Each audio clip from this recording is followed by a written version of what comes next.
Fisiología del transporte. Cuando el paciente es crítico, la ambulancia debe ir a baja velocidad. Las fuerzas de la energía se ven involucradas y afectan las condiciones del paciente. Las fuerzas G se experimentan especialmente durante maniobras como giros bruscos, frenadas rápidas o aceleraciones intensas.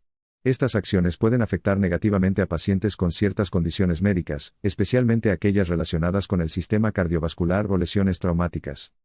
Las fuerzas tridimensionales se refieren a las fuerzas que actúan en 3 dimensiones del espacio: longitud, anchura y altura. En el contexto de la física y la ingeniería, se utilizan 3 coordenadas para describir completamente la posición y movimiento de un objeto en el espacio tridimensional. Estas coordenadas son comúnmente denominadas X, Y y Z. Las fuerzas G, o fuerzas gravitacionales, son las fuerzas que actúan sobre un objeto debido a la gravedad. En el contexto de la fisiología humana, se habla de fuerzas G en relación con las aceleraciones experimentadas por el cuerpo en diferentes direcciones. Las fuerzas G pueden afectar al cuerpo humano en 3 ejes principales. Fuerza G axial, GZ, positiva, GZ+, ocurre en dirección de pies a cabeza. Por ejemplo, durante una aceleración brusca vemos cómo se experimenta en una ambulancia en movimiento.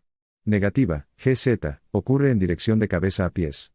Por ejemplo, durante una desaceleración brusca o durante en el traslado de un paciente en una ambulancia. Las fuerzas G axiales afectan principalmente al sistema cardiovascular, ya que pueden influir en el flujo sanguíneo, la presión arterial y la oxigenación del cerebro. Fuerza G lateral, Gx, positiva, Gx+, ocurre en dirección lateral, de un lado a otro del cuerpo. Por ejemplo, durante una maniobra de la ambulancia hacia la derecha o izquierda. Negativa, Gx, ocurre en dirección opuesta, en el sentido lateral contrario. Puede ocurrir durante una maniobra en sentido contrario. Las fuerzas G laterales afectan principalmente al sistema vestibular del oído interno, lo que puede provocar mareos y desequilibrios. Fuerza G vertical, G, positiva, G+, ocurre en dirección vertical, de la cabeza a los pies. Puede experimentarse durante un desplazamiento a gran velocidad de la ambulancia. Negativa, G, ocurre en dirección opuesta, de los pies a la cabeza. Puede experimentarse durante el desplazamiento de la ambulancia.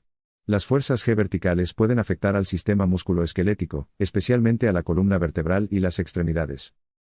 Recuerden, si el paciente tiene una condición médica inestable o lesiones que podrían agravarse con movimientos bruscos, la ambulancia debe conducirse con precaución y a baja velocidad para mantener la estabilidad del paciente. Grupo Aspect Prehospital.